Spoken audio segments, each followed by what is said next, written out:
So bumalik na naman kami ngayon dito sa Iniscrone. Last week kami pumunta dito. Bumalik na naman kami para manahong na naman. So tingnan natin, doon kami sa medyo sa medyo malalim-lalim o sa pier para baka malaki-laki na doon yung mga mga tahong doon. So maganda ngayon ang panahon, walang hangin. So di ba tahimik? Yung maririnig niyo lang yung alon ng dagat.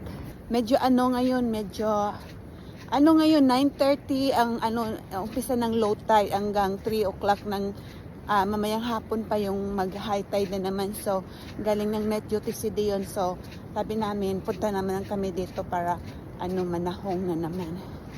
So hopefully makakuha tayo ng malaki-laki at marami-raming tahong. Kasi last time alas alas 4 medya ba yung doon, low tide doon. Tapos madali na ngayong ngayon didilim. Ayan madali nang didilim ngayon kaya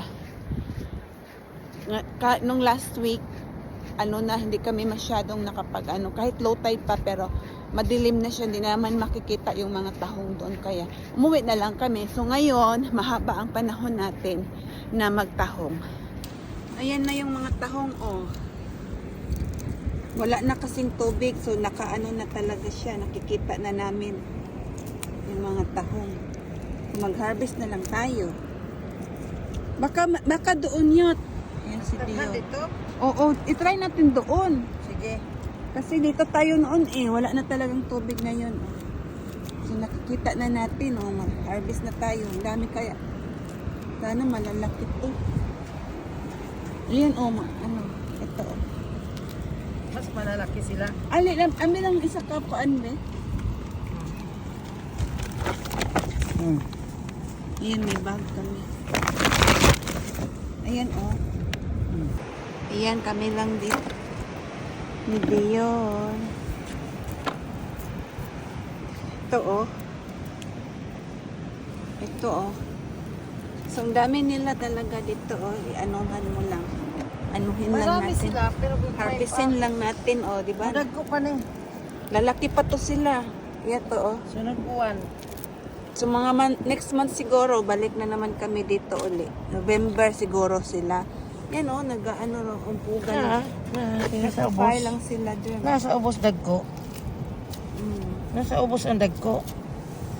Ang daming tahong dito. Walang nangunguha ng tahong dito. Walang nangunguha, kami lang. Ang daming tahong. Daming tahong. Yung mga maitim na yan. Marami. Dagko.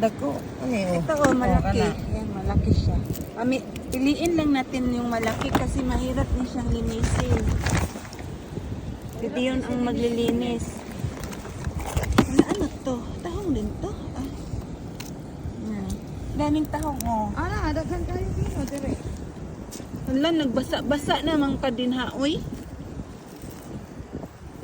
Mga medium sizes pa siya. Ito nakikita mo na talaga, hindi mo na kailangang anuhin ng mga weeds.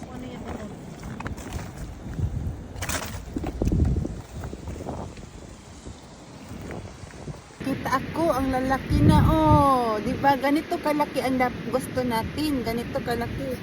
So dito banda pala yan malaki. Dami nila. Malaki sila. Ayan pa.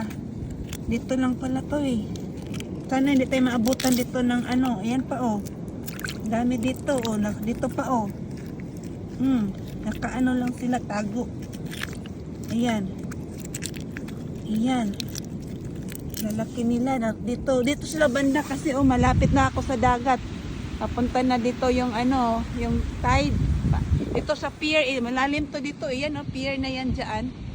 So yan dito pala marami talaga. Malalaki pa. Yep. Anong isda yan? May isda siya. Parang ano kayang isda yan? Maliit, ayokong galawin, baka kagatin ako. Ayan si Dio, ang bilis niya. Ayan. Ay, meron isa doon. Yung black naman yun. Asan na yun? Hindi ko sa imo, dili dito Ay, asan na to? Asan na yung isa? Tara. Ha?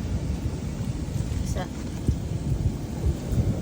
ang dagko. Na, Dili ang like crabs Asa kay. na pang isa ka crabs nawala na. Ano ra? Crabs isa. Muna ang reason. Ay! Ay! Ay! Isa. Ah, Ayan. muna ang reason, oh. Anuhin mo kasi nangangagat yan. Ayan, may dalawang crabs na kami. Ayan, so marami dito, malaki. O mang tubig, o hindi, malayo pa. Marami dito, malalaki na ang ano. Ano mo yan, Dili ang hawiin. like crabs eh, Glenn, kay dili ang duwa sa Oh. asa naman ang buwan. Oh, cute. Napa, oh. Ay! Hanggang tatlo na yung crabs namin.